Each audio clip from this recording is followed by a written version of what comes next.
Morning. I so over the last few weeks, maybe even months, I was feeling as though I was like in a spiritual warfare. And I'm not denying that some of it was spiritual warfare, but the amazing God we have led me on a road to correction, and I'm so thankful. So, what he did was he brought me to Genesis and he brought me back to the story of Jacob.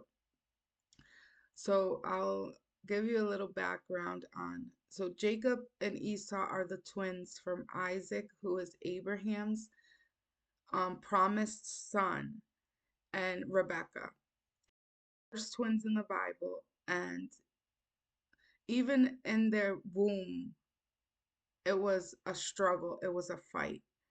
Um, and so throughout their lives, there's just so many things between them. Like at one point, Jacob tricks his father by doing the things that look, because Esau is the firstborn, so he's supposed to be have the birthright. He's supposed to be he's like the father's favorite, and Jacob is Rebecca's favorite, and um and so the father wants to bless Esau. So he's because Isaac is um not able to see really well in this time, Jacob is able to trick him, and he's able to steal the blessing that was meant for his brother Esau. Okay, but the journey doesn't even end there. So one of the things was I was struggling with a decision that I had to make in my life. And this story really helped me was the story of Laban and Jacob. And I don't know if you know that story, but once Jacob flees because he has to run away because of stealing the blessing from Esau, he ends up um, at like it's a family relative, I believe. Laban is connected to his mother's family somehow, but Laban wants him to do a lot of labor for him in order to marry his daughter. So he originally wants Rachel, but he ends up with Leah because Laban believes that he kind of tricked him. He's like, he tricked him that you can't take the younger daughter without taking the older daughter first. So even though he didn't want to marry Leah originally, he had to marry Leah, and then he had to work another 7 years to get Rachel, who was the one he really wanted to marry. So, anyways, I'm not gonna try to go on and on about this part because that's not the biggest part of all this. So, um, he ends up leaving, he ends up fleeing from Laban and getting away. And then as he's on his way home and he's attempting to return home, Esau is alerted, and Esau has an army of 400 men that there is still a lot of conflict. There is still unresolved conflict between him and his brother. So Jacob's fearful for his life, and he's praying about it. But then he's also like, he's separating his family, he's separating his cattle, he's doing all kinds of things, sending gifts over toward Esau. He's doing all of these things to in his own strength, attempting to um try to get try to have Esau forget his forgiveness or be able to not have his family hurt or anything like that.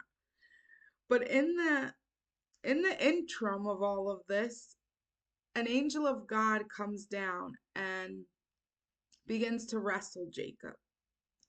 And after this fight, everything changes. So Jacob is left with a permanent limp. Okay, he's left with a permanent limp after this wrestle. Um, but it is the first time throughout all of his life that he actually surrendered to God's will. and he was returning home not as he was before. How many times in our lives do we continuously do things in the way that's comforting for us, and the way that we think that it is going to be different this time? That we have this hope that, oh, I'm gonna try again, and this thing's gonna it's gonna be changed, and we do it in our own efforts and our own strengths, and all that happens is we end up going in the back through the same cycle. But God was not going to allow Jacob to continue on that cycle. He had a promise over his life, and he was ensuring that he walked into that promise as a new man. And this helped me so much because I realized that it wasn't spiritual warfare, it was spiritual growth. It was something that God needed me to go through in order to not walk the same. My walk will never be the same because I trust Him different, because I look at my relationship with Him different. And until you stop fighting Him and surrender, you're going to keep continuously going in the same cycle over and over and over, trying to do things on your own. But you know what? Guess what happened? Jacob may have had a permanent limp, but when he met up with his brother embraced him. His brother was excited to meet his family, and and it was a beautiful, um, it was like a beautiful reunion. And but that is because it was in God's grace. It was because of God that he was able to soften. It doesn't say this, but I know by what had happened in this that no matter what Jacob did, if Esau wanted to stay angry at him, he would have. If he wanted to harm him, he would have.